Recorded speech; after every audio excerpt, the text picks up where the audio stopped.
O Bitcoin caiu 52% da sua última máxima histórica. E isso por si só não é uma correção qualquer. Eu enxergo isso como uma correção saudável, onde o Bitcoin pode já ganhar força daqui e atingir máximas novas em breve. Mas não é isso que eu vou falar nesse vídeo. Nesse vídeo eu vou tomar uma abordagem diferente. Eu vou comparar o Bitcoin com ações, mais precisamente o S&P 500, que é a principal ação americana, onde engloba as 500 principais ações do mercado americano. E se tu ainda não sabe, o S&P 500 está nas suas máximas históricas. E a pergunta é, se ele cair daqui, o que vai acontecer com o Bitcoin? E para responder essa pergunta, eu separei alguns indicadores que eu desenvolvi para ter uma resposta mais precisa. Então vamos começar com o ciclo termal. E basicamente esse indicador mede, de forma visual, quanto tempo um ativo demora para atingir uma nova máxima histórica. Então basicamente, quanto mais frio, mais tempo demorou para atingir a última máxima histórica. E ele fica novamente vermelho se uma nova máxima histórica é atingida. E aqui no Bitcoin já é fácil perceber que ele anda em ciclos. Os famosos ciclos de 4 anos, que eu já comentei aqui em outros vídeos, que eu acredito que não vai mais acontecer no futuro. Então se tu quer saber o porquê eu acho disso, dá uma olhada aqui nos outros vídeos do canal. E aqui nesse indicador, se tu tá vendo bolinhas vermelhas, isso obviamente significa que a última alta aconteceu bem recentemente. Se tu vê bolinhas da cor verde bem clarinho, isso quer dizer que a última máxima histórica foi há 500 dias atrás, mais ou menos. E se tu vê bolinhas na cor azul mais escuro, isso quer dizer que a última máxima histórica foi há mais ou menos 1000 dias atrás, o que é bastante tempo. E se da última máxima histórica a gente esperar que bolinhas azuis escuras novamente vão aparecer, isso quer dizer que a gente vai ver uma nova alta histórica somente no final de 2028, daqui a 3 anos mais ou menos. Mas não é isso que eu acredito. Se tu vê no último ciclo do Bitcoin, as bolinhas azuis não ficaram tão escuras quanto das últimas vezes. Cada ciclo que passa, a tendência é que elas fiquem cada vez menos escuras. E foi o que aconteceu aqui em fevereiro de 2024, quando uma nova alta histórica foi atingida. Não demorou tanto tempo assim como das últimas vezes para isso acontecer. E se a gente olhar o gráfico do S&P 500 nos últimos 10 anos, tu pode ver que a história já é bem diferente. Ele raramente pinta as bolinhas azuis em ativos maiores e mais maduros. E o Bitcoin, cada ano que passa, ele se torna maior e mais maduro. Então é natural a gente presumir que esse padrão das últimas vezes também vai romper. E não vai acontecer igual no futuro. Mas a questão que eu quero trazer nesse vídeo é, se as ações americanas caírem daqui, o que vai acontecer com o Bitcoin? Porque hoje em dia o Bitcoin é tratado como ativo de risco. E ele tem uma relação muito maior com ações de tecnologia. E a gente consegue ver muito bem isso utilizando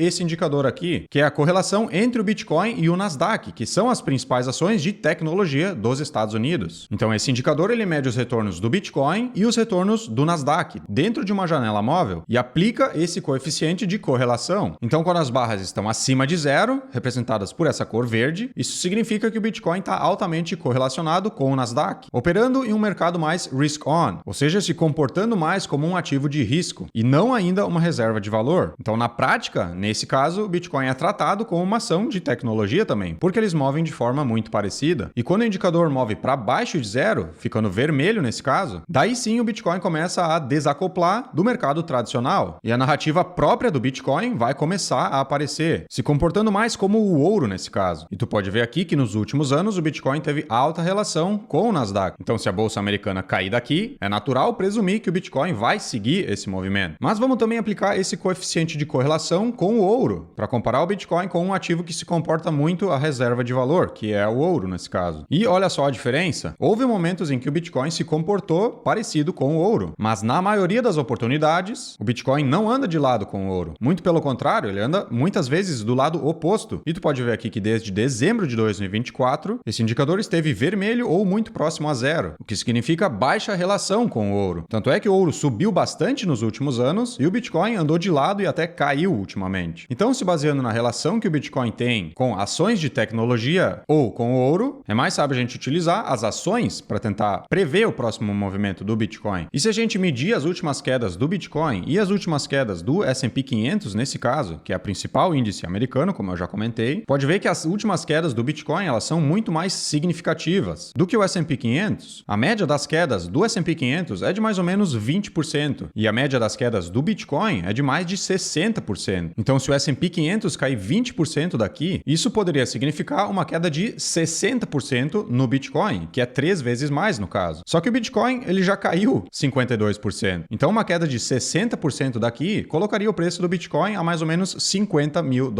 O que, na minha opinião, seria o fundo absoluto nesse ciclo. Eu enxergo como uma baixa probabilidade do Bitcoin cair para baixo de 50 mil. E eu já expliquei isso em outros vídeos também. Então, a moral da história aqui é, mesmo que as ações americanas caiam daqui, o que pode também nem acontecer, o que a gente sabe é que as ações têm uma alta relação com o Bitcoin e que o Bitcoin normalmente se move antes. Ele detecta incertezas no mercado financeiro antes do que qualquer outro ativo. Então, há uma probabilidade maior de 50% das ações americanas caírem daqui. Mas mesmo se cair daqui, eu não vejo o Bitcoin caindo muito mais, porque ele já teve esse movimento antecipado. E uma queda de 20% do S&P 500 não seria até tão ruim assim, porque o Banco Central americano já está baixando juros e tentando estimular a economia. E uma queda de 20% no S&P 500 faria com que eles injetassem ainda mais liquidez. E o Bitcoin reage muito rapidamente à liquidez global. Então, se há mais liquidez, o Bitcoin também vai acompanhar essas condições mais favoráveis de liquidez. E se tu tá esperando o Bitcoin cair para 50 mil ou menos, é bem possível que tu vai acabar esperando para sempre. Não seja aquela pessoa que tem medo quando tá barato e que tem ganância quando tá caro. E por esse vídeo era isso, eu te aguardo no próximo.